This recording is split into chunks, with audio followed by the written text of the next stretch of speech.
Noong May 5, 2021, sakay ng barko na naglalakbay mula sa Dalian City papuntang Yantai City sa China. Ang mga pasahero na nag-e-enjoy sa mga tanawin at masaya nag-uusap ay bigla na lamang nakarinig ng malakas na sigaw. Kaagad silang tumakbo kung saan nagmulang sigaw at nakita nila ang lalaki na nagangalang Leong o Joseph na nakahawak sa railing at nakatingin sa dagat. Takot na takot at nanginginig pa si Joseph habang sinasabi ng kanyang asawa na si Lee Moo-hoon o Mia ay nahulog sa dagat habang pinagmamasdan ang mga ibon. Nilapitan ng ibang pasahero si Joseph para pakalmahin. Ang iba naman ay tumawag sa mga pulis.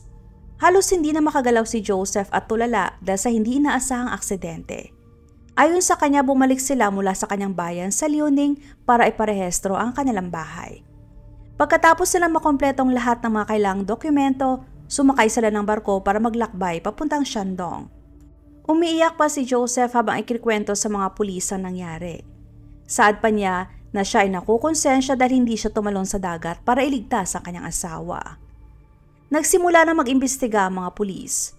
Kadalasan hindi madaling paghahanap sa bangkay ng pasaherong nahulog sa dagat.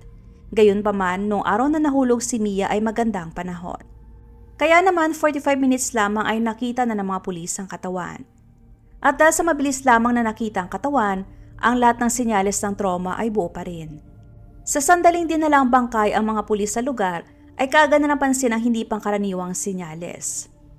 Pagkatapos ng autopsy, maraming ebidensya nakita ang forensic team na nagpapatunay na malabong aksidente ang nangyari kay Mia. Nakita nila na ang katawan ni Mia ay may mga palatandaan na siya ay sinaktan bago mamatay dahil may mga pasa ang kanyang mata, bibig at leeg. Sa spekulasyon ng mga pulis, maaaring nanlaban o pinahirapan pa si Mia bago itinulak. Posibleng humingi ng tulong si Mia kaya naman mahigpit na tinakpan ng sospek ang kanyang bibig bago gumamit ng puwersa para itulak siya sa dagat. Dahil sa resulta na nakuha mula sa autopsy, nagsimula na maghinala ang mga pulis sa mga taong nandoon sa barko sa panahon na nangyaring insidente.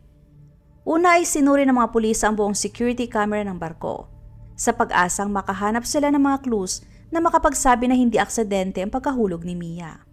Sa pamamagitan ng pag-review ng surveillance footage, nakita ng mga pulis na si Joseph at Mia ay tumungo sa lugar kung saan nangyaring insidente at tumagal sila doon ng 20 minutes. Ang lokasyon ng insidente ay isang lugar na bihirang puntahan ng mga pasahero dahil masikip at may mga nakaharang din na lifeboats. Pero kapansin-pansin na ang railing sa lugar na yon ay mas mababa, kaya naman mas delikado itong puntahan kumpara sa ibang bahagi ng barko. Ngunit paliwanag ni Joseph, maliit na babae lamang si Mia, kaya doon ang pinili niyang spot para mas ma-enjoy niya ang tanawin ng dagat. Dagdag pa ni Joseph, gusto din umano niya na magkaroon sila ng privacy ni Mia para makapag-usap sila ng mabuti. Matapos makita ang ibang anggulo ng surveillance camera, nakita na patalikod ang pagkahulog ni Mia. Halos 200 camera ang maingat na sinuri ng mga pulis pero walang resulta. Mukhang pinag-aralan ng mabuti ng suspect ang anggulo ng camera. Alam niya na kinakailangan niyang yumuko habang ginagawang krimen para hindi siya mahagip ng camera. Sa puntong yon, ang pangunahing suspect ay ang taong huling nakitang kasama ang biktima. Yun ay walang iba kundi si Joseph. Sa harap ng mga pulis, sinikap ni Joseph na ipakita na siya isang mapagmahal na mister. Lumuhod pa siya habang umiiyak at habang binabanggit ang pangalan ni Mia. Gayunpaman sa mga ekspertong investigador, alam na nilang basahin ang mga galaw ng mga taong guilty at pilit na pinagtatakpan ang ginawang krimen. Kaya naman malakas ang hinala ng mga pulis na may kinalaman siya sa pagkahulog ni Mia. Sa panahon ng pagtatanong, nakita ng mga pulis na naiinip na si Joseph at paulit-ulit niyang sinasabi na aksidenteng nahulog si Mia sa dagat. Kahit na nakatuon ang tanong ng mga investigador sa ibang bagay. Mas lalo pa sila naghinala kay Joseph nung sinabi nito na bilisan ang investigasyon para maipakremate na niya si Mia. Paliwanag ni Joseph, tradisyon sa kanilang bayan na kailangang ipakremate ng katawan sa loob na 3 araw para mabilis din itong mag-reincarnate. Pero base sa Chinese law, ang mga kaso ng pagkalunod ay itinuturing na kasong kriminal hanggang sa makumpirmang resulta ng investigasyon. Kaya naman nagdesisyon ng mga pulis na mas palaliman at bigyang diin ang investigasyon sa relasyon nila Mia at Joseph. Halos ang lahat ng mga taong nakakakilala sa kanila ay hindi alam na kasal na pala sila. Kahit ang ama ni Mia ay hindi rin alam na kinasal na pala ang kanyang anak. Pero bakit kaya nila itinago na sila'y kasal na? Si Joseph ay 44 years old at nagtapos siya sa kilalang university. May-ari si Joseph na isang restaurant sa Shanghai. Siya ay kilalang mabait at magalang. Sa kabilang banda naman, si Mia ay walang pinag-aralan. Hindi ito gaanong marunong magbasa at magsulat, at masasabing hindi rin kagandahan si Mia. Siya ay nagtrabaho sa restaurant ni Joseph bilang waitress noong 2016. Si Mia ay 2 taong mas matanda kaysa kay Joseph. 2 beses na nakipag-divorce si Mia at mayroong 2 anak mula sa mga dating mister. Hindi tinago ni Mia ang kanyang nakaraan kay Joseph at walang problema yon kay Joseph dahil tanggap niya ng buo si Mia. Dahil sa estado ng kanilang buhay, marami nagtatanong kung totoong mahal ba ni Joseph si Mia. Dahil ayon sa mga taong nakakakilala sa kanila, hindi nila kailanman nakita na naging sweet ang dalawa at hindi rin nila alam na nagpakasal na pala ang mga ito. Pero ang malaking katotohanan ay hindi mahal ni Joseph si Mia. Sa panahon ng investigasyon, nalaman din ng mga pulis na may kabit si Joseph, isang 19-year-old na estudyante. Hindi lang yon, mahilig din si Joseph sa mga prostitutes. Pero seryoso ang kanilang relasyon ng kanyang kabit. Katunayan ay gusto pang maikasal ng babae kay Joseph. Dahil ang buong akala niya at ang sabi ni Joseph sa kanya, si Mia ay katulong lamang niya. Ang kwento ni Mia Joseph sa una pa lang ay hindi na kwento na parang fairy tale. Dahil sa una pa lang, may madilim na naplano si Joseph.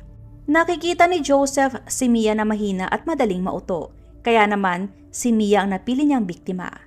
Muling sinuri ng mga pulis ang surveillance footage ng barko at wala na sila nakita na may iba pang kasama si Mia maliban kay Joseph. At wala din sila nakita na may ibang taong pumunta sa lugar kung saan nahulog si Mia. Opisyal na inaresto si Joseph pero git niya na siya ay inosente. Nalaman din ng mga pulis na kumuha ng 4 na insurance policy si Joseph para kay Mia, 2 buwan lamang pagkatapos nila makasal, at siya lamang ang natatanging beneficiary ng 4 na policies. Ayon sa policies, kung mamatay si Mia dahil sa aksidente, bilang beneficiary, makakatanggap si Joseph ng mahigit 12 million yuan o kulang-kulang 96 million sa peso. Ang napakalaking insurance policy na yon ay isang malaking dahilan ng motibo sa pagpatay. Nadiskubre din ng mga pulis na may malaking utang si Joseph na umaabot ng ilang milyon. Bagong insidente, nalaman din na inubos niya ang laman ng lahat ng credit card ni Mia. Wala nang kawala si Joseph pero hindi pa rin siya umaamin. Kinasuhan si Joseph ng prosecutor at marami ang nagulat sa nangyari, lalo na ang mga taong malalapit sa kanila.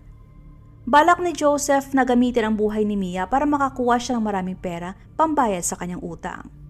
Wala naman kaalam-alam si Mia na mahahantong pala sa trahedya ang kanyang buhay. Nasabi pa niya sa isang kaibigan niya dati na napakaswerte niya dahil nakilala niya si Joseph. Sa panahon ng paglilitis, naiyak ang mga anak ni Mia dahil ang buong akala nila ay magiging masaya na ang kanilang ina kay Joseph.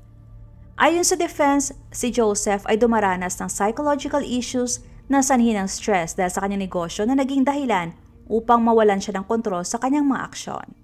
Sa panahon ng paglilitis, kinumpirma ng korte na si Joseph ay nasa tamang pag-iisip nung ginawa niyang krimen, kaya kailangan niyang panagutan ang kanyang ginawa. Bilang resulta, noong July 2022, si Joseph ay sinentensya ng kamatayan para sa kasong intentional murder at insurance fraud.